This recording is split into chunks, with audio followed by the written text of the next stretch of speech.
UN Convention on the Rights of the Child. 1. Have a name and identity. 2.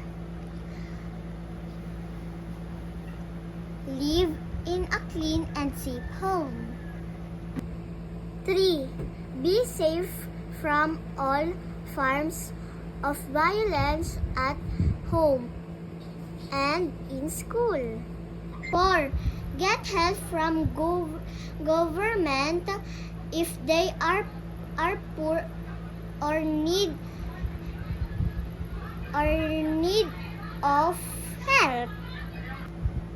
5. Not be forced to work. 6. Receive medical care if they are sick. 7. Eat healthy and nutritious food. 8. Drink clean and safe drinking water. 9. Receive correct information to help them stay healthy. 10. Be asked their